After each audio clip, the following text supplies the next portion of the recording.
Welcome back to our channel, your ultimate destination for the most explosive and in-depth coverage of Los Angeles' fashion dynasties. Today is a spectacular day to dive into the intricate web of betrayal, power, and shattered family bonds that continue to redefine the landscape of our favorite daytime drama.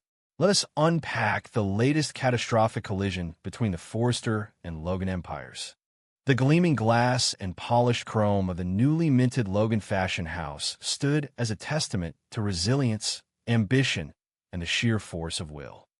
High above the bustling streets of Los Angeles, the executive suite radiated an aura of quiet triumph, a stark contrast to the suffocating, toxic atmosphere that currently plagued the halls of Forrester Creations. The panoramic windows offered a sprawling view of the city, but the true focal point of the room was the heavy mahogany desk where Katie Logan Spencer sat, poised on the precipice of a monumental industry shift. Before her lay the meticulously drafted employment contract, a document that represented far more than a simple business acquisition. It was the key to securing Hope Logan Spencer as the lead designer for the Logan brand, a strategic masterstroke that would not only elevate Katie and Bill Spencer's burgeoning empire, but also serve as a devastating blow to the Forrester legacy. The air in the office was thick with anticipation, the silence only broken by the soft scratching of a fountain pen as Katie reviewed the final clauses, her heart pounding with a mixture of vindication and lingering familial dread. Katie was acutely aware of the seismic tremors this contract would send through the foundation of her family. The desperate, accusatory pleas of her sister Donna still echoed in her mind, a haunting reminder of the collateral damage this corporate war was already causing.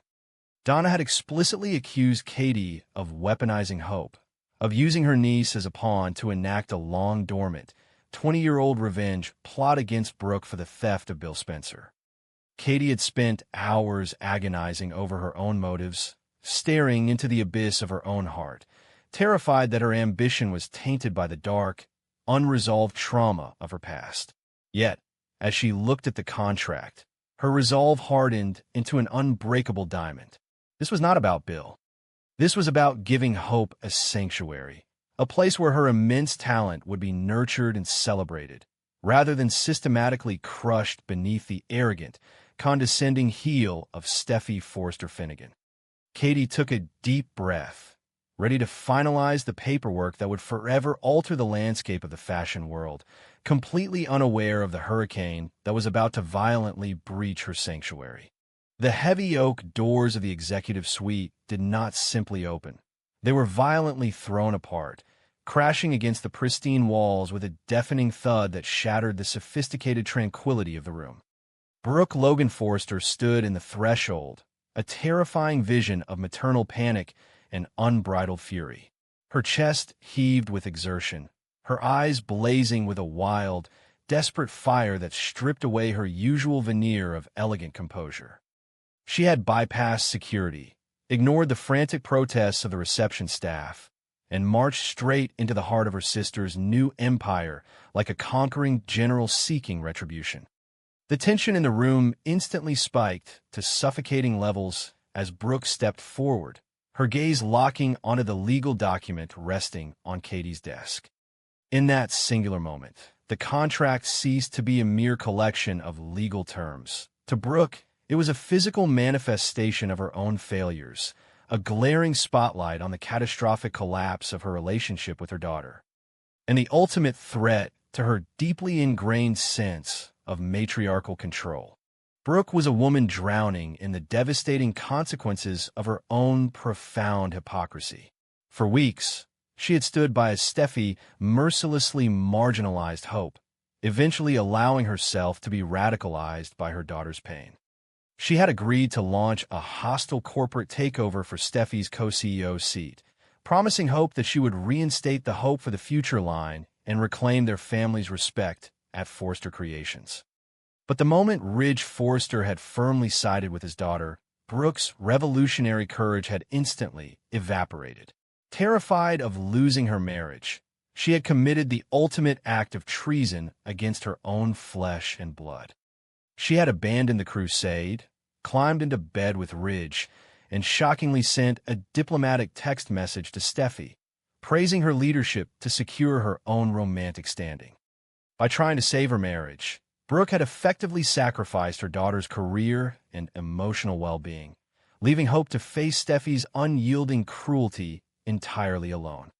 Now, faced with the reality that Hope was actually leaving her sphere of influence to join Katie, Brooke's guilt mutated into a blinding, irrational rage directed entirely at her younger sister.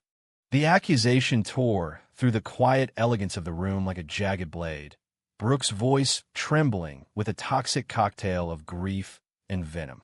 She pointed a shaking finger at Katie, her words dripping with absolute conviction as she launched into a vicious psychological attack. Brooke fiercely accused Katie of orchestrating this entire defection not out of business acumen, but out of a deeply rooted, pathological need for vengeance. She dragged the ghost of their painful history into the harsh light of the present, explicitly stating that Katie was using Hope as a disposable pawn to punish Brooke for the devastating romantic betrayal involving Bill Spencer 2 decades ago. According to Brooke's frantic narrative, this contract was nothing more than a weaponized document designed to inflict maximum emotional pain, a calculated strike aimed at ripping a daughter away from her mother to settle an ancient score. Brooke painted herself as the desperate, loving mother fighting to protect her child from a bitter, vindictive aunt who was willing to destroy their family for the sake of a petty, historical grudge. The sheer audacity of Brooke's narrative was a masterclass in psychological projection and historical revisionism. Unable to process the crushing weight of her own guilt, unable to look in the mirror and admit that her own selfish actions had driven Hope away, Brooke desperately needed a villain, and Katie was the perfect target. By framing Katie as a manipulative mastermind exploiting a vulnerable young woman, Brooke could completely absolve herself of the responsibility for Hope's shattered career. She paced furiously in front of the mahogany desk, her voice rising to a hysterical pitch as she demanded that Katie tear up the contract immediately. She insisted that Hope belonged at Forster Creations, that their family needed to remain united under the legacy they had built, conveniently ignoring the fact that the Forster legacy was currently suffocating Hope to death. Brooke's desperation was palpable, a frantic, clawing need to rewind time and erase the catastrophic mistakes she had made, completely blind to the reality that the damage was already permanent and irreversible. However, the woman sitting across from Brooke was no longer the fragile, easily manipulated younger sister who could be bullied into submission by the overwhelming force of Brooke's personality. Katie Logan Spencer had evolved, forged in the fires of heartbreak, illness, and relentless corporate warfare. She did not flinch. She did not cower. She remained seated, her posture impeccably straight, her eyes locked on her sister with a cold, unyielding intensity that was far more terrifying than Brooke's hysterical rage. Katie allowed Brooke to exhaust her venomous tirade, letting the silence stretch for a long, agonizing moment after Brooke finally ran out of breath. The contrast between the two women was stark and definitive. Brooke was a chaotic storm of uncontrolled emotion, while Katie was a fortress of absolute, uncompromising resolve. When Katie finally spoke, her voice was eerily calm, devoid of the frantic energy that consumed her sister, but laced with a devastating precision that cut straight to the bone. Katie mercilessly dismantled Brooke's accusations, refusing to entertain the narrative of a 20-year revenge plot. She did not defend her relationship with Bill or litigate the past. Instead, she weaponized the absolute truth of the present. With chilling clarity, Katie pointed out the glaring, undeniable hypocrisy of Brooke's outrage. She reminded Brooke that it was not Katie who had betrayed Hope. It was Brooke who had abandoned her daughter on the battlefield of Forster Creations. Katie meticulously recounted the timeline of Brooke's treachery, highlighting the exact moment Brooke chose the comfort of Ridge's bed over the survival of her daughter's life's work. She threw the diplomatic text message back in Brooke's face, exposing it as the ultimate act of maternal cowardice. Katie's words were a surgical strike against Brooke's entire identity as a mother. She stated, with absolute factual authority, that Brooke had sacrificed hope on the altar of her marriage, leaving her daughter to be emotionally battered by Steffy's arrogant, condescending leadership. Katie was not stealing hope. She was rescuing her from a burning building that Brooke herself had helped set on fire. The halls of power in Los Angeles are trembling under the weight of unprecedented familial betrayal and dark, resurfacing secrets. For weeks, the tension brewing between the Logan women has been a ticking time bomb, meticulously fueled by corporate ambition, maternal failures, and decades of unresolved romantic resentment. At the very same time, a sinister shadow from the past has crept back into the lives of the Finnegan family, threatening to destroy a marriage that has already survived the unimaginable. The emotional devastation currently unfolding is nothing short of catastrophic, forever altering the landscape of Forrester Creations, the Logan Fashion House, and the lives of everyone caught in the crossfire. Brooke Logan Forrester's frantic journey to her sister's new corporate headquarters was paved with desperate rationalizations and a suffocating, unspoken guilt. Deep down, Brooke knew she had committed the ultimate maternal sin. She had abandoned her daughter's corporate crusade, choosing instead to secure her own marriage by sleeping with Ridge and sending Steffy a disgustingly diplomatic text message of praise. Unable to face her own hypocrisy, Brooke projected her self-loathing outward, transforming it into a blinding rage directed entirely at Katie. Learning that Katie was finalizing the recruitment contract to bring hope into the Logan fold, Brooke became unhinged. She convinced herself that she was acting as a protective mother, completely ignoring the reality that she was the one who had left Hope's career bleeding on the floor of the Forrester executive office. Inside the sleek, modern confines of the new Logan Fashion House, Katie Logan Spencer sat behind her expansive mahogany desk, staring down at the finalized recruitment contract. The heavy, luxurious paper represented a massive strategic victory for her brand, but it also carried the immense weight of her sister Donna's recent accusations. Donna had brutally confronted Katie, accusing her of using Hope as a pawn to enact a 20-year-old revenge plot against Brooke for stealing Bill Spencer. Katie had spent hours agonizing over her own motives, staring into the abyss of her conscience. However, her internal conflict was rapidly solidifying into resolve. She knew Hope was broken, discarded by Steffy and betrayed by Brooke.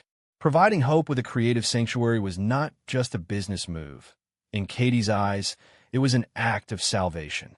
The quiet focus of Katie's office was violently shattered when Brooke barged through the double doors, a tempest of blonde hair and unrestrained fury. Brooke did not bother with pleasantries or corporate decorum. She launched a visceral, venomous verbal assault the second she crossed the threshold. Pointing a trembling finger at her younger sister, Brooke unleashed the exact accusation that Donna had feared. She accused Katie of weaponizing Hope, of using her own niece as a disposable pawn to exact a sick, twisted revenge for the romantic trauma involving Bill Spencer 2 decades prior. Brooke's voice echoed off the glass walls, dripping with a condescending arrogance as she painted herself as the victim and Katie as the bitter, jealous sister unable to let go of the past. The historical weight of the Bill Spencer love triangle instantly poisoned the oxygen in the room.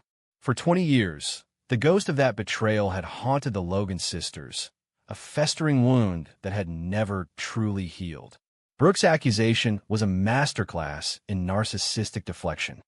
By framing Katie's business decision as a jealous vendetta, Brooke was desperately trying to rewrite the narrative, attempting to erase her own recent failures by casting Katie as the ultimate villain.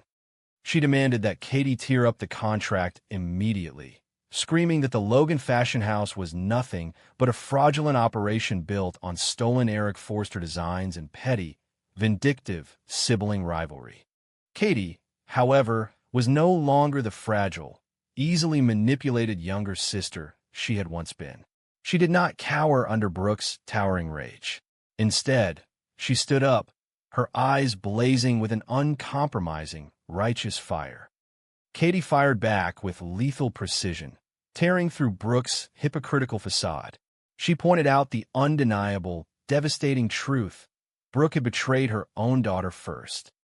Katie weaponized Brooke's recent actions, loudly reminding her that when Hope needed her mother the most, Brooke had chosen to cuddle with Ridge and grovel to Steffy. Katie's words were sharp daggers, exposing Brooke's desperate need for male validation and her pathetic willingness to sacrifice Hope's dreams on the altar of her marriage to Ridge Forrester.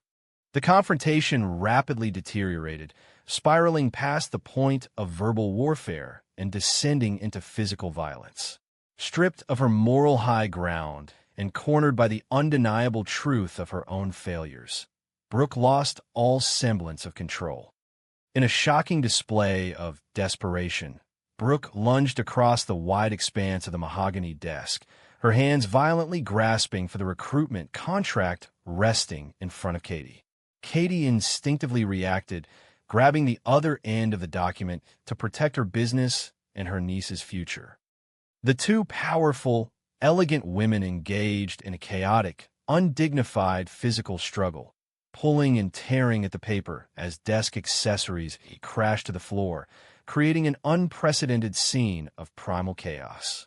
It was in this exact moment of violent, degrading struggle that the office doors opened again. Hope Logan stood frozen in the doorway, her tear-stained face pale as she took in the horrifying visual of her mother physically attacking her aunt over a piece of paper. Hope had already been pushed to the absolute brink of her sanity by Steffy's unyielding cruelty and the agonizing realization that her hope for the future line was dead.